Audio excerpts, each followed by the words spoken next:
Have you ever opened your fridge as a raw vegan, looked at all the fruits you had, and still thought, what should I eat? Or maybe you've spent half an hour looking for another recipe, even you've already saved dozens. Or maybe you've had this feeling, surely I can't keep eating the exact same breakfast again. For a long time, I felt exactly the same. I genuinely believed that becoming good at raw food meant constantly finding something new, a new breakfast, a new lunch, a new dinner. When I zoom out, I don't regret this stage at all. Actually, I needed it. But today, my relationship with food is completely different. I never expected this to happen this early. Before I explain what changed, I've prepared something that goes perfectly with the video. It's a simple meal template I use to build reliable meals without constantly wondering what to eat next as a raw vegan. If you'd like a copy, you can download it using the link below. Now, let me show you why I even made it. One comment I keep seeing is, I struggle with variety, or what else can I eat? Do you have another recipe? Every time I read comments like this, I smile, not because questions are wrong, but because I remember asking the same thing myself. Back in the day, I thought the answer was always another recipe, another combination or idea. After 5 years, I realized that that's not what I was actually looking for. When I first switched to raw vegan, I wanted to experience literally everything, every fruit, every dressing, every combination. And honestly, that's exactly what I needed. Because in the beginning, variety builds solid ground. It proves this lifestyle isn't restrictive. It shows you possibilities you never knew existed. If I could go back in time, I wouldn't skip this stage. It gave me the foundation I still rely on today. But somewhere around the second year, something quietly started changing. Not because I planned it. Life simply got fuller. More projects, more hobbies, more things I genuinely wanted to spend my time on. Without even noticing, food stopped being the main character of the day. I stopped planning my mornings around recipes anymore. I was planning them around life. And then happened something that caught me completely off guard.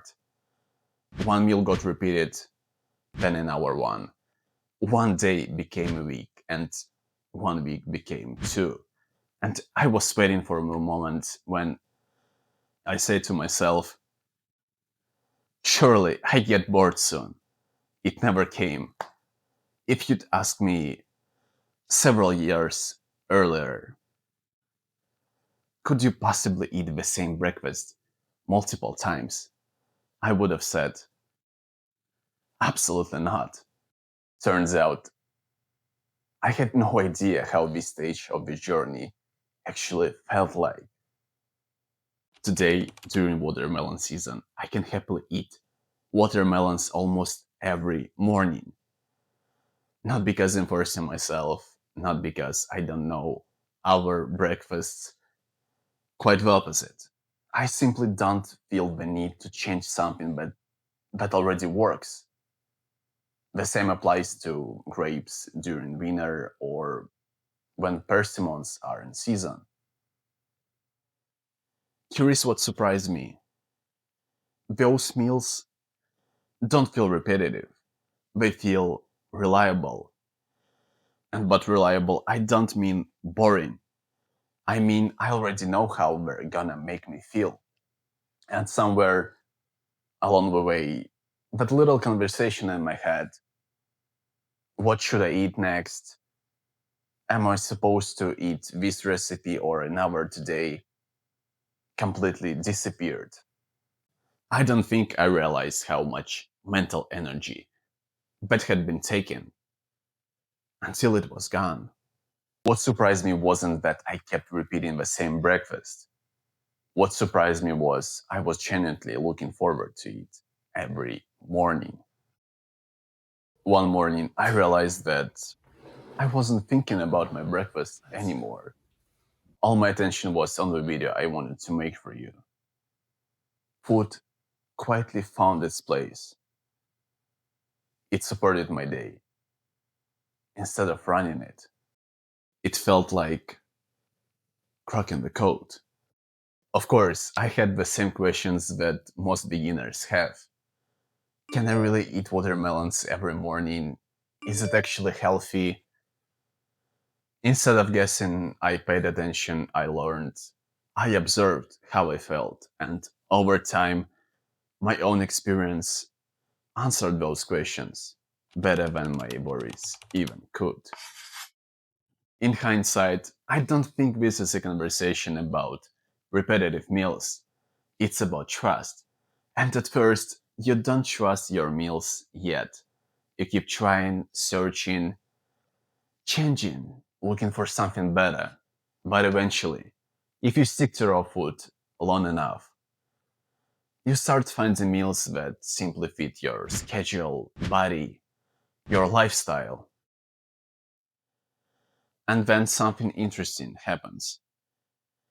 You stop searching, not because someone told you to, but because you finally found something you can trust. The bottom line, don't force this. If you're still excited about new recipes, keep exploring. What I'm describing now happened to me naturally. It felt like I didn't choose repetitive meals, they chose me. If I could go back to my first year, I'd still explore, I'd still experiment, I'd still try new recipes. But the moment when I found a meal that constantly made me feel amazing, I wouldn't change that because I was supposed to eat something else next day. I'd let this meal earn its place. For me, there are two main conditions when it works. Externally, it has to be in season, and internally, I still have to look forward to eating it. Maybe you're watching this thinking, that doesn't sound like me. That's okay. Every stage has its own purpose. I just don't want you to assume that you need the same amount of variety on every stage, because I certainly didn't. If someone had told me 5 years ago, you'll be happily eating watermelons almost every morning, I would have laughed. Not because I didn't like watermelons, but because I thought healthy eating had to feel new every time. I guess I confused novelty with progress. Every time I was learning a new recipe, I thought, I'm becoming better at raw vegan. Now I see it differently. Sometimes progress isn't about finding a new recipe, it's about no needing one. And that's completely different way of looking at food. I want to leave you with one final thought. Maybe success on raw vegan isn't measured by how many recipes you tried or how creative your meals look. Maybe it's the moment when food quietly finds its place in your life. The moment you stop opening your fridge wondering, what should I eat today? Because you've already found a few meals you genuinely trust. From that moment, your attention goes somewhere else: your family, your work, your hobbies. Food doesn't become less important. It stops asking for so much of your attention. And strangely enough, that's when this lifestyle starts feeling easier than ever. If this video resonated with you, I've put together the exact meal template I use to organize my meals by season and by type. So you don't have to constantly think about what comes next. You can download it for free using the link below. I hope it helps you build your own reliable meals much sooner than I did.